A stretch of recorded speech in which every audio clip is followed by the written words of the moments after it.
Welcome back to Paranightmares, where the night whispers and we listen. If creepy tales and unsettling shadows are your kind of lullaby, you're in the right place. Before we descend into tonight's darkness, hit that like button, subscribe, and drop a comment telling me where you're from and what time you're watching. After you finish the video, let us know which part made your skin crawl most. I'm watching, and I read everyone. Leo had always considered himself a modern-day Renaissance man.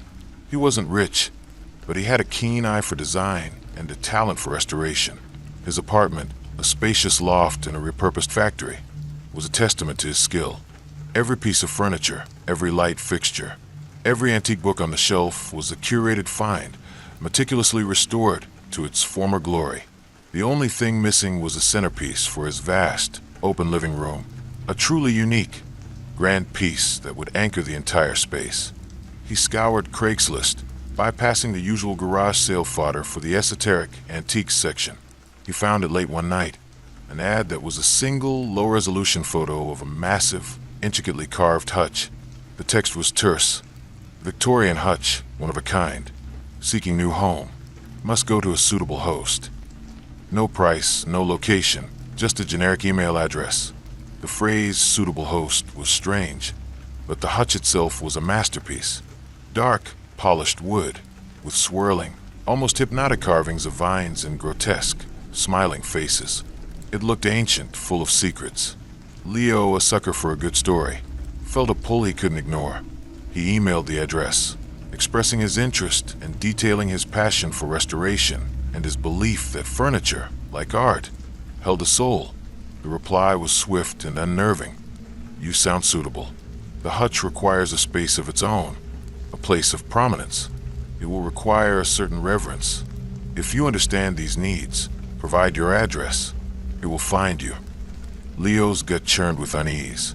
This was not a normal transaction, but the hutch, he couldn't get the image out of his head. He sent his address, telling himself it was just a quirky seller, an eccentric artist who saw his creations as living things. He was, after all, an eccentric himself. The hutch arrived at his doorstep 2 days later, with no warning. A large, unmarked truck, driven by a silent man who simply wheeled the massive piece up the ramp, placed it carefully in Leo's living room, and left without a word. No paperwork, no request for payment, just the hutch standing in the middle of his floor, casting a long, dark shadow. It was more stunning in person. The carvings were exquisite, almost alive, the wood impossibly smooth and cool to the touch. The faces seemed to shift in the light, their smiles widening, their eyes following him. The hutch felt less like furniture and more like a presence. Leo thrilled, spent the next few days in a fever of restoration. He cleaned and polished the wood, his hands tracing the carvings. He discovered intricate details he hadn't seen in the photo. Tiny, almost microscopic faces hidden within the larger carvings, their expressions a mix of pain and silent glee. He installed soft, internal lighting to highlight its beauty, and as the lights came on, he felt a strange, deep warmth emanating from the hutch, a low, resonant thrumming. It was almost like a purr. He placed his favorite antique books and cherished artifacts inside its glass-fronted doors, arranging them like offerings. The hutch, he felt, was more than just a piece of furniture. It was a partner in his creative sanctuary. Then the changes began. First, the hutch started to arrange itself. Leo would come home to find a book slightly askew, or a small figurine shifted an inch to the left, always into a more aesthetically pleasing position. He initially dismissed it as his own absent-mindedness, but the movements became more deliberate, more noticeable. A stack of papers on the floor would be neatly piled on a nearby side table. A painting on the opposite wall, one he'd struggled with for weeks, would be inexplicably moved a few centimeters to the right, into a perfect, visually balanced spot. It was as if the hutch was his personal interior decorator. Leo, rather than being frightened, was fascinated. He started leaving things out, small tests, to see what the hutch would do. He'd leave a half-finished sculpture on a chair, and come back to find it with the subtle, artistic flourish he hadn't intended, but which was undeniably better. His own creative process, once a painstaking struggle, became a collaboration. He would simply start a project, and the hutch would, in some mysterious way, guide him towards perfection. His art improved exponentially. He felt a surge of creative energy, a focus he'd never known. He started getting commissions. He felt alive. The hutch, he believed, was feeding his creativity, acting as a muse, a silent, all-knowing partner in his life. He began referring to it as his host, a little joke to himself, a nod to the cryptic Craigslist ad. But the hutch was a silent, demanding host. It had needs. He started to feel a deep aversion to clutter, to anything that wasn't aesthetically perfect. A stray piece of clothing on the floor would send a wave of nausea through him. He found himself rearranging his entire apartment, compulsively, until every single object was in its rightful, beautiful place. He stopped inviting people over, fearing their messy presence would disrupt the perfect equilibrium of his space. His friends, his family, even his cat, all of them were too chaotic, too imperfect. The hutch, he realized, preferred to be alone with its curator, with its host. The true horror began one night when he was working on a sculpture, a complex piece made of brass and found objects. He hit a creative block, his hands unable to find the next right piece, the next right angle. He sat back, frustrated, and looked at the hutch, its faces and the carvings seeming to smile with an unnerving empathy. He felt a low hum, a gentle pull from within the hutch, a telepathic nudge towards a part of his apartment he'd never really paid attention to, an old, forgotten box of rusty tools in a corner. He opened the box. At the bottom, beneath the grime and dust, was a small, ancient-looking brass gear, perfectly shaped and sized for his sculpture. It was a flawless piece. He looked at it, his hand shaking. He had never seen this gear before. It had appeared out of nowhere. He felt a sudden, profound realization. The hutch wasn't just arranging things or inspiring him. It was manifesting them. It was pulling things out of somewhere. He thought back to his other projects, the sudden perfect flourish, the small additions he hadn't planned. Where had they come from? A cold dread settled in his stomach. The hutch, his perfect host, was not a muse. It was a parasite. It was consuming the very essence of his creativity, his memories, his objects, and then regurgitating them back to him in a refined, perfected form. The low hum, the gentle warmth he felt from it, that was the sound of it feeding. The constant rearranging wasn't just for aesthetics. It was a search, a hunt for the next thing to consume, to perfect. He looked at the hutch again, and for the first time, he saw it for what it truly was. The smiling faces and the carvings were no longer benevolent. They were full of a silent, malevolent hunger, their eyes following his every move. He saw his own face, his own artistic struggles, his desperate joy at his newfound success reflected in their twisted features. He was not the host. He was the prey. He had to get rid of it. He had to tear it down, smash it, burn it. He ran towards the hutch, his hands outstretched, a primal scream of terror on his lips. But as he got closer, the hum intensified. Powerful, sonic vibration that hit his chest, a wave of profound pain that dropped him to his knees. He felt a searing heat spread through his body, not a fire, but a burning from within, a feeling of his very being, his essence, his memories, being pulled from him, like threads of a tapestry unraveling. The faces and the carvings laughed, a soundless, terrifying glee. He felt his will crumble, his terror giving way to a strange, detached calm. The hutch was too powerful. He was too deep in its clutches. He had let it in, invited it to be the centerpiece of his life. And now, it was his life centerpiece. And it was hungry. The next morning, the police received a strange call from a concerned neighbor about Leo's apartment. They found it impeccably clean, every object perfectly placed. The apartment was, for lack of a better word, a work of art. But the artist was gone. The only sign of Leo was a small, blurry photograph on the floor of a man who looked vaguely like him, his face a perfect, empty smile. Days later, a new ad appeared on Craigslist under the furniture section. Refined Victorian hutch, perfectly curated. needs a new home, seeking a new, suitable host. The photo was clearer this time, showing the hutch in all its terrible beauty, and if you looked closely at the carvings, you could almost see a new face, a thin, gaunt face with a twisted, hollow grin, taking its place among the others, a silent testament to its new, permanent home. The hutch was still there, still waiting for its next collaborator, its next victim. It was a hungry, beautiful thing, and it was still open for business. It was always open. Sarah, a single mother in a quiet suburban town, was at her wit's end. Her full-time job as a graphic designer was demanding, and her son, Leo, was a rambunctious but sweet 6-year-old. Her usual babysitter had moved away unexpectedly, leaving Sarah in a frantic search for a new one. All the local services were booked, and she was quickly running out of options. With a sigh of desperation, she turned to Craigslist, a platform she'd always viewed with a healthy dose of skepticism. She posted an ad under childcare, being as specific and cautious as possible. Experienced, reliable babysitter needed, evenings and weekends. Must have references, background check required. Seeking a nurturing, responsible individual for a sweet 6-year-old boy. She offered a generous hourly rate, hoping to attract the best candidate. She expected a flood of unqualified replies, but only one stood out. The email was from a Marta, and it was a masterpiece of professionalism. It was detailed, with a glowing resume of childcare experience, a list of impeccable references from families in nearby towns, and a cheerful willingness to undergo a background check. The closing line, however, was what sealed the deal for Sarah. I believe every child is a universe of potential waiting to be discovered. I don't just watch children, I help them grow. Sarah felt an immediate sense of relief.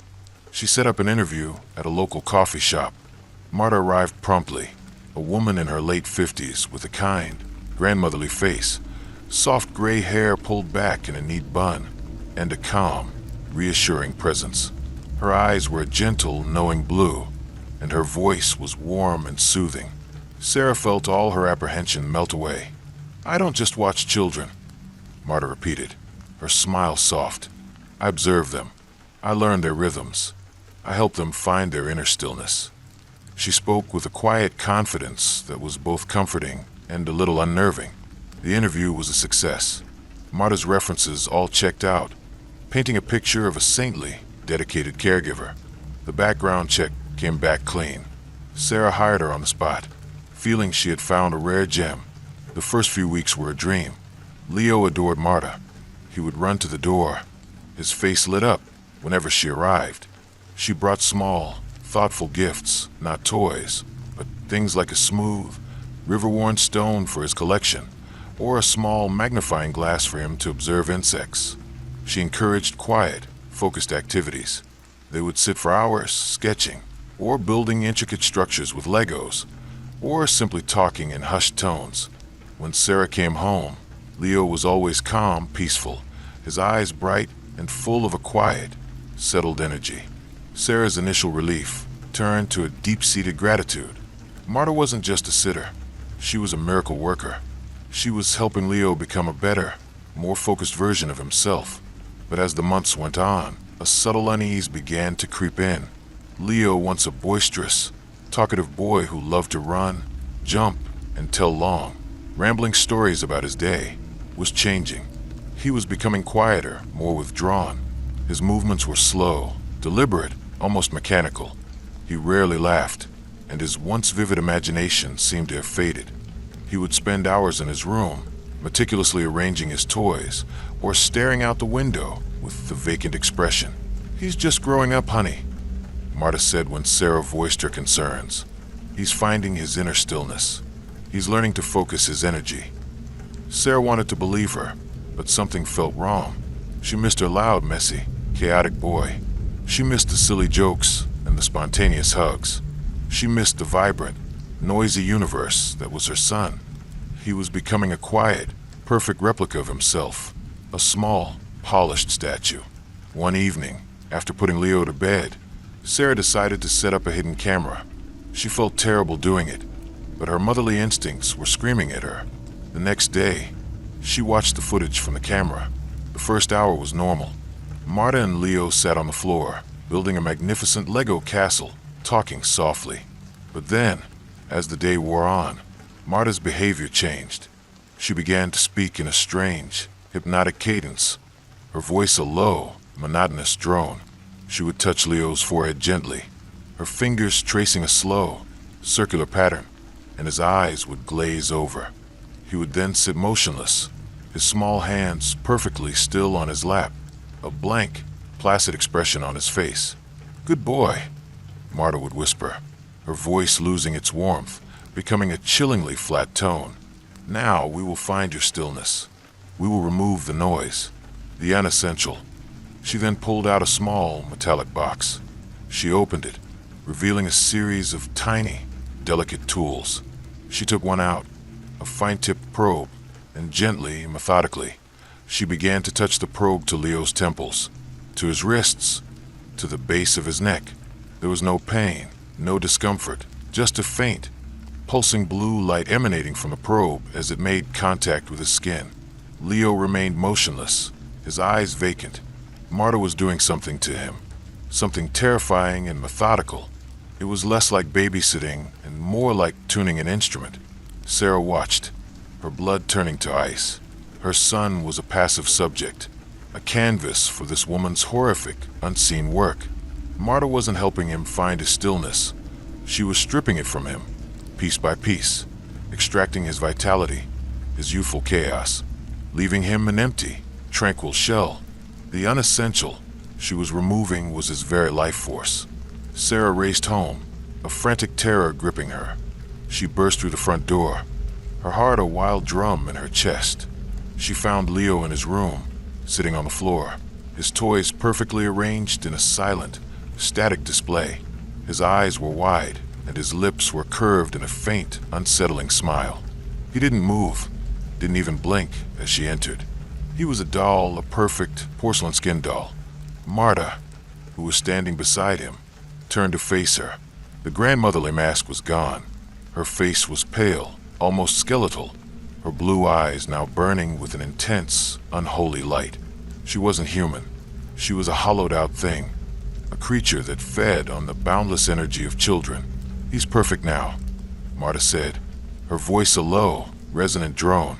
"I have helped him achieve absolute focus. All his restless energy, all his messy potential, it's all been harvested." She gestured towards a small, glowing sphere sitting on her palm, a sphere that pulsed with a vibrant, golden light. It was Leo's laughter, his imagination, his chaos, his spirit. It was everything that made him who he was. "No," Sarah screamed, her voice cracking with despair. "What did you do to him? You monster." Marta's smile was a chilling curve. "I was his perfect host, and now he is a perfect host for me, a vessel of absolute stillness, ready for his new purpose." She pointed a long, bony finger at a small, unassuming laptop sitting on Leo's bedside table. The screen was open, displaying the Craigslist website. A new ad was being drafted. It was under childcare, but the title was different. It read, "Seeking a loving parent, responsible, nurturing individual required." The description was a chilling mirror of the one Sarah had posted. A perfect, peaceful child awaits a dedicated caregiver. He is quiet, focused, and requires minimal attention. Ideal for a single mother looking to be a host for a fulfilling new life. The contact was a generic email, just a string of random characters. The main photo was a beautiful, heartwarming shot of Leo's placid, smiling face, a picture of a perfect child. Sarah felt a cold dread, so profound it stole the air from her lungs. Marta had come for her, using Leo as the lure. She hadn't just been looking for a babysitting gig. She had been looking for a new home, a new body to inhabit, a new soul to absorb. And she was using her own Craigslist ad, her own search for help, as the bait. Sarah's desperate need had made her the perfect mark. The Craigslist ad was a mirror, reflecting her own desire for help and twisting it into a terrifying trap. As Marta took a step closer, her gaunt, skeletal form seeming to shimmer, Sarah scrambled for her phone, her fingers fumbling, trying to call for help, but the phone was dead. The power in the apartment had gone out. The only light was the pulsing blue from Marta's hand and the eerie, golden glow from the sphere containing her son's essence. "The ad has been posted," Marta whispered, her voice resonating with a triumphant hum. "And soon a new, perfect host will answer." She reached for Sarah, her long, bony fingers like claws, her violet eyes burning with a terrifying hunger. "And then, your son will have the love he so rightly deserves. A love that is complete, a love that is still." Sarah screamed, a sound of pure terror, as the ancient creature's cold, hungry touch enveloped her, plunging her into a nightmare of stillness and perfect, agonizing emptiness. The ad, a chilling echo of her own despair, was now out there, waiting for its next victim, waiting for the perfect host to answer the call. Jessica, recent transplant to the city, was cripplingly lonely. Her job was isolating, her social circle non-existent. In a moment of sheer desperation and a glass of cheap wine, she opened Craigslist and clicked on the missed connections section. She'd always heard of the wild stories, the serendipitous meetings. Scrolling through the mundane posts, she felt a familiar pang of disappointment. But then an ad appeared, almost as if written just for her. The title was "To the Woman with the Sketchbook at the Coffee Shop." The description was a hauntingly accurate portrayal of her, a meticulous, almost poetic description of her sketching a specific architectural detail, her small nervous habit of tucking a stray hair behind her ear, even the exact brand of herbal tea she had ordered. It wasn't just a missed connection. It was a perfect, intimate observation. The post was signed with a simple, anonymous "Your Muse." Jessica's heart fluttered with a mixture of thrill and fear. It was incredibly flattering, but also undeniably creepy. She debated replying for days, showing the post to her closest friend, who laughed and told her it was romantic, a classic meet-cute. So she took the plunge. She replied to the anonymous email address with a carefully worded message. "Thank you for the kind words. I'm intrigued. Perhaps we could meet." The reply was immediate. "I knew you would. I have so much to show you, so much to teach you. True art requires a connection deeper than words. Come to my studio. The address is attached. Come alone." The address was in a quiet, forgotten corner of an old industrial district, a place of crumbling brick warehouses and abandoned rail lines. She told her friend where she was going, but her friend merely shrugged it off, assuming it was a quirky artist studio. Jessica, caught in the romance of it all, pushed her instincts aside. The studio was a large, echoing space filled with easels, sculptures draped in white sheets, and the faint, coppery scent of oil paint. A man emerged from the shadows. He was handsome in a brooding, artistic way, with intense eyes and a quiet smile. "I'm Marcus," he said, his voice a low, melodic baritone, "and you are my muse." Jessica felt a thrill that overcame her apprehension. Marcus was charming, intelligent, and seemed to know things about her that he couldn't have possibly known. He spoke of her artistic aspirations, her deepest fears, her hidden passions, as if he had been living inside her mind. He was less of a person and more of a mirror. He showed her his work. His paintings were incredible, not just in skill, but in subject matter. He painted people he had observed, his portraits capturing a terrifyingly intimate detail, not just their physical features, but their moods, their souls. One painting, a portrait of an elderly woman, seemed to emanate a profound sense of loneliness. Another, a young boy, radiated a joyful, chaotic energy. They felt less like paintings and more like captured feelings. "Your essence is unique, Jessica," he said, his hand gently touching her chin, turning her face toward the light. "So much creative fire, so much potential. I need to capture it." Jessica, entranced, agreed. She posed for him. Days turned into weeks. She spent every spare moment at a studio. Her initial fear of him turned into a deep, consuming fascination. She was becoming his work of art, a living portrait of her own soul. But as the days passed, a subtle, chilling change began to occur. She was losing her creativity. Her sketchbook sat empty, her hands unable to draw a single line. Her vibrant inner world, once a constant kaleidoscope of ideas and images, was becoming a dull, gray void. Her thoughts felt muted, her emotions blunted. She felt tired, a deep, pervasive exhaustion that sleep couldn't fix. One night, she looked at the painting he was working on. It was a portrait of her, but it wasn't a static image. It was pulsing with a vibrant inner light, a kaleidoscope of colors and energy that her own inner world used to be. The face in the painting, her own face, was a beautiful, terrifying vessel of her lost creativity. And her own face in the mirror was pale, her eyes tired and vacant. "The canvas needs more," Marcus whispered, his face now a mask of frantic, artistic hunger. "Your deepest sorrow, your childhood fears, your buried rage, give them to me." He wasn't asking, he was demanding, his eyes burning with the feverish intensity. Jessica felt a profound horror. He wasn't her muse. He was a vampire, a monster who fed on human emotion and creativity, capturing it on canvas, and in doing so, draining the very life from his subjects. The perfect match was a hunt, the missed connection a lure. She tried to run, but her body felt weak, her legs heavy. He moved with a terrifying speed, his hand seizing her, holding her still. "Don't fight it, my love," he whispered, his eyes widening.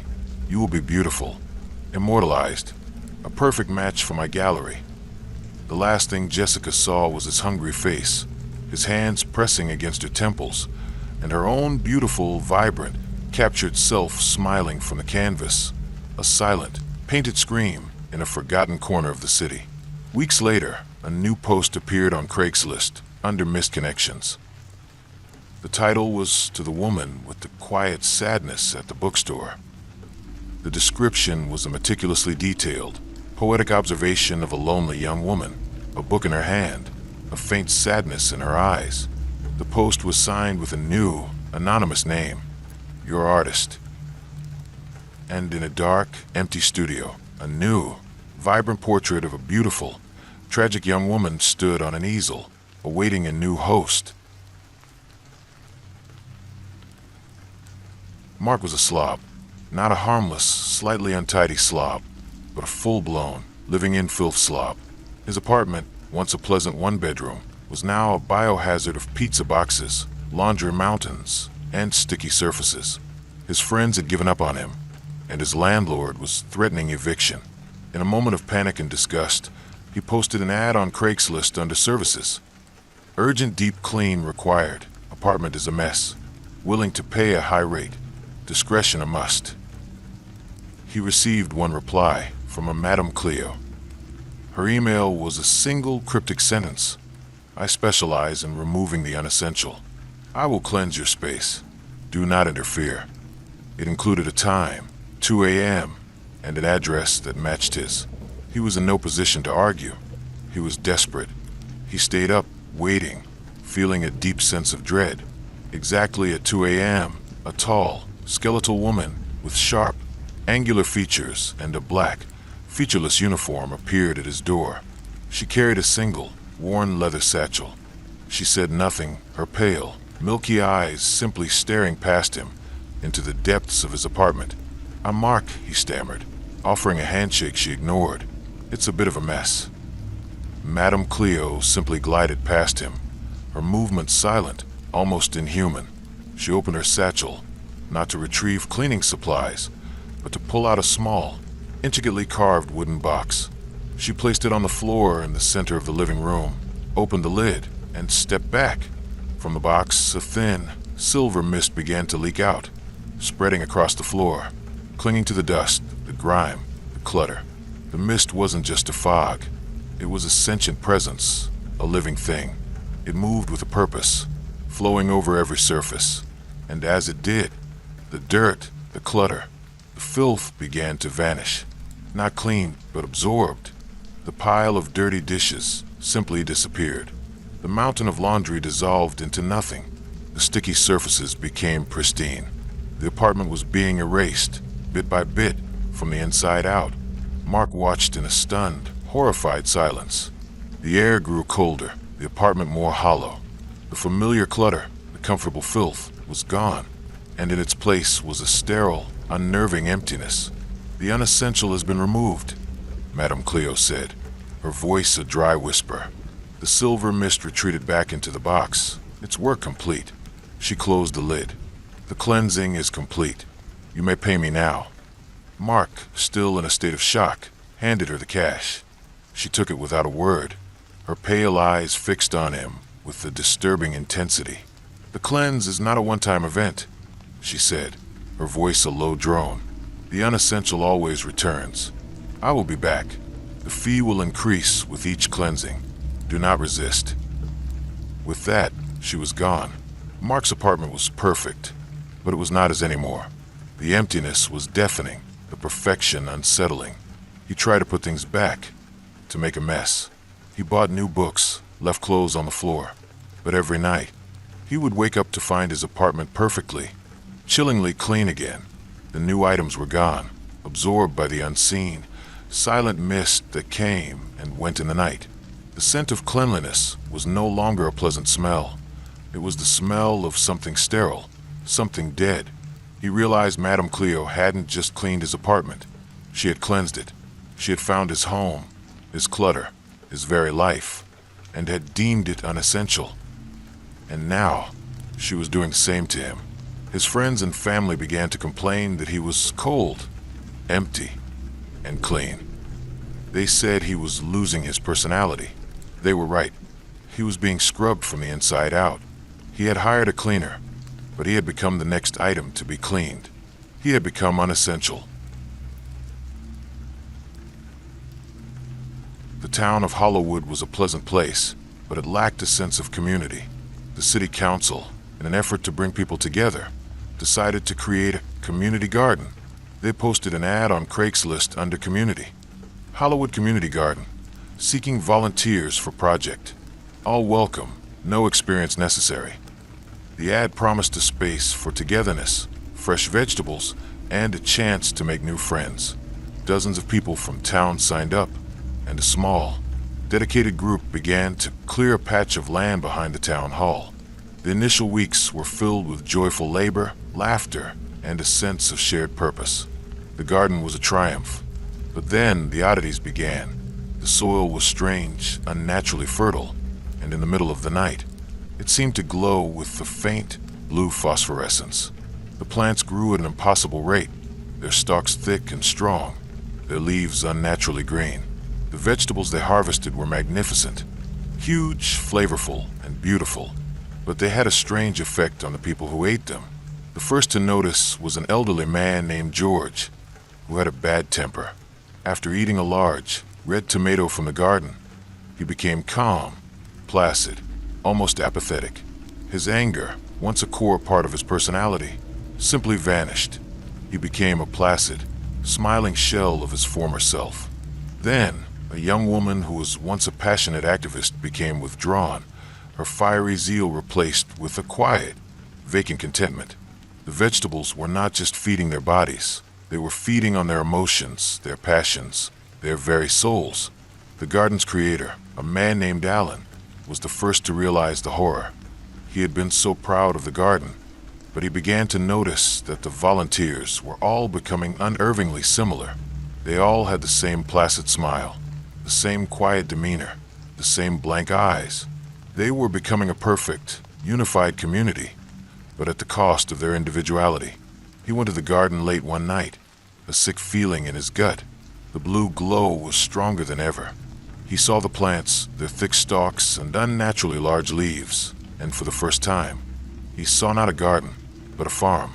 And the vegetables weren't the crop, the humans were. The Craigslist ad was not for a community garden. It was for a communal feeding. The plants were not vegetables. They were parasites, growing strong by consuming the passions, the anxieties, the fears, the very essence of the people who tended them. The ad had been a lure, a way to attract the very souls it needed to devour. And now, the town of Hollywood was a perfectly placid, perfectly empty, perfectly harvested community, a beautiful, quiet farm for a silent, unseen master. John, a struggling artist with a small apartment, saw an ad on Craigslist. Free piano, must haul away today. The ad had a grainy photo of an old, upright piano in a dimly lit living room. The text was terse, but the offer was too good to pass up. He'd always wanted a piano, and the fact that it was free was a godsend. He replied, got the address, and rented a truck. The house was old and dilapidated, its windows dark and empty. The door was unlocked.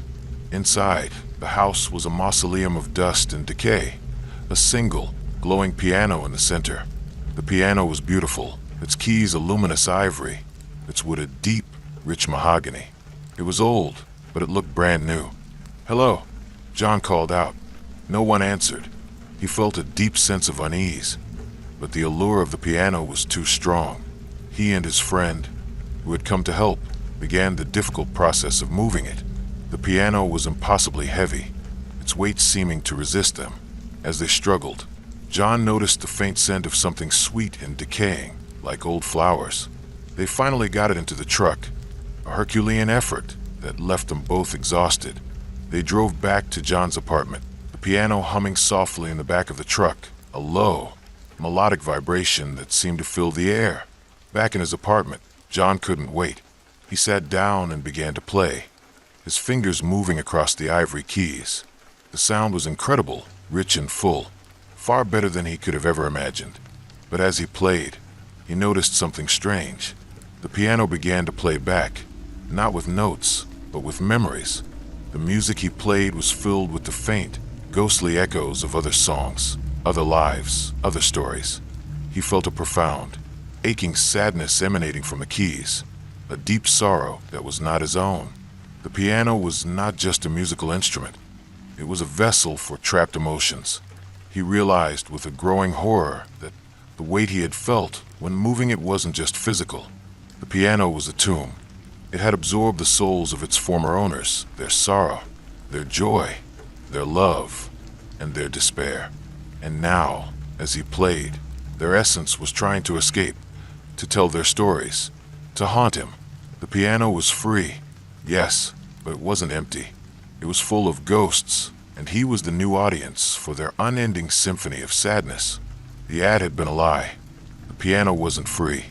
It was looking for a new home, a new life to consume, a new soul to add to its collection. Mark was a lonely man who lived in a small apartment. He longed for companionship, a furry friend to share his life with. He saw a Craigslist ad under pets, rehoming, large, gentle, loyal dog. The ad had a single, blurry photo of a huge, shaggy dog with kind, soulful eyes. The owner said he was rehoming him due to a new job that required extensive travel. Mark replied, and the owner, a man named Silas, was friendly and accommodating. They met at a public park. The dog, named Hollow, was massive, with a thick, matted coat and eyes that seemed to hold a profound, ancient wisdom. He was gentle, and he seemed to bond with Mark instantly, resting his head on Mark's lap and giving him a soft, wet lick. "He's a good boy," Silas said, his voice a low, gravelly rumble. "He just needs a permanent home, a consistent source of warmth." He looked at Mark with a strange, intense gaze. "He needs a host." Mark, touched, gave Silas the rehoming fee and took Hollow home. The dog was everything he had hoped for and more. He was loyal, affectionate, and protective.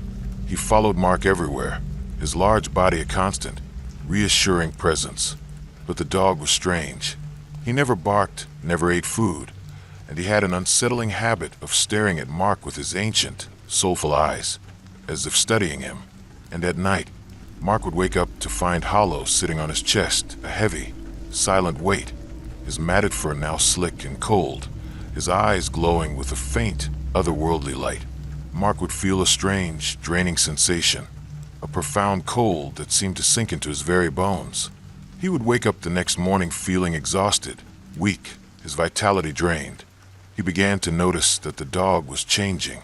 His matted fur was becoming thicker, blacker, and his eyes were growing more intense, more intelligent, more human. Hollow was not just a dog. He was a parasite, a monstrous creature that had been rehomed from host to host, feeding on their warmth, their life, their very humanity. The Craigslist ad was a trap, a way to find a new, lonely victim. Mark realized with a sick, gut-wrenching horror that he was the host. Hollow was not his dog. He was his keeper, his silent, hungry captor. And every night, the creature would feed, growing stronger, more human. As Mark grew weaker, more hollowed out, he was slowly being consumed. And the ad, a simple request for a new home, was the beginning of his final, slow-motion death. Alex, college student, was desperate for a place to live. He saw a Craigslist ad for a sublet. Small, quiet room in a beautiful house. Cheap rent, utilities included. The ad showed photos of a charming, old Victorian house with a cozy-looking room, a large window, and a friendly-looking roommate, a woman named Lena. It was a dream come true, especially with the shockingly low rent. He messaged Lena, and she was warm and welcoming.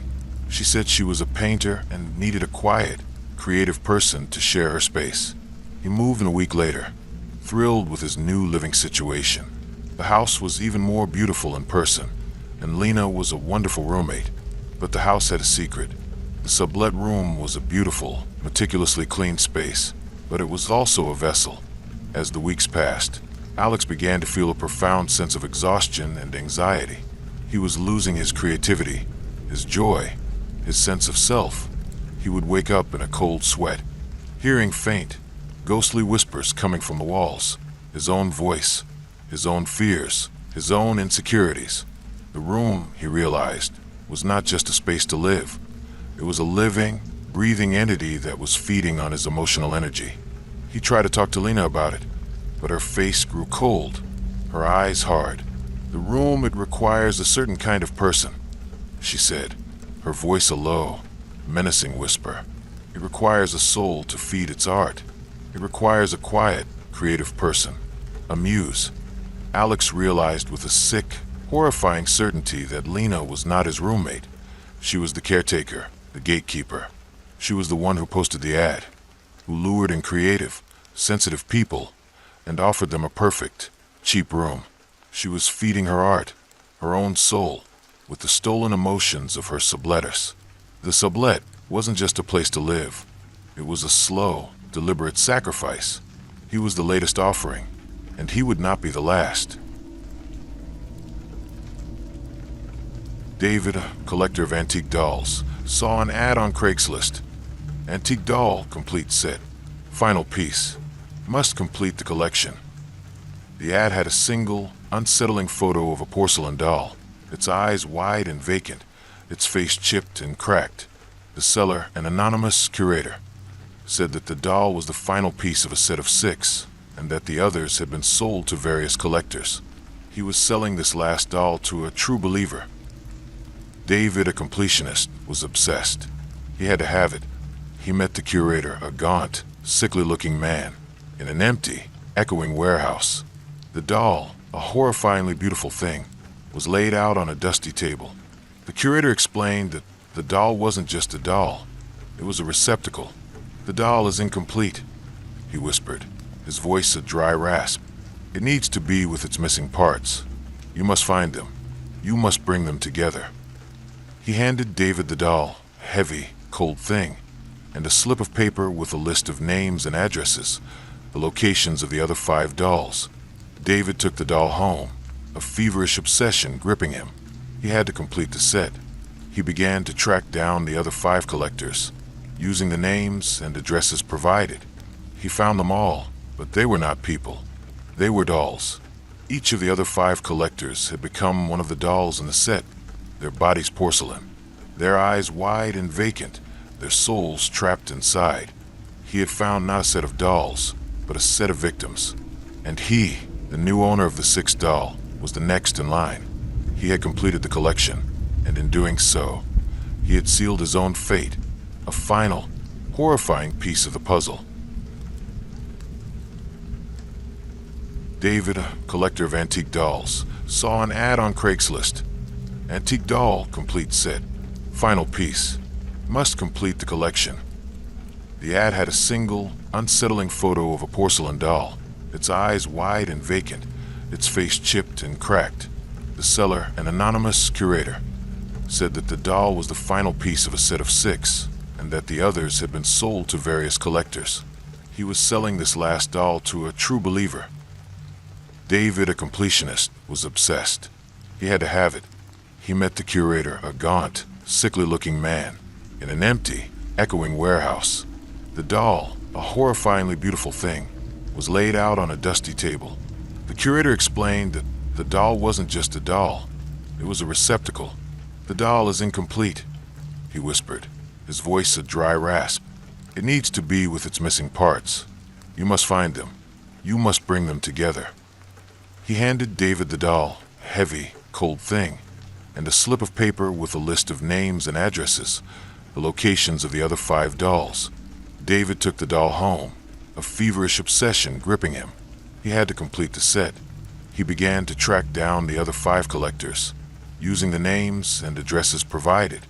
He found them all, but they were not people. They were dolls.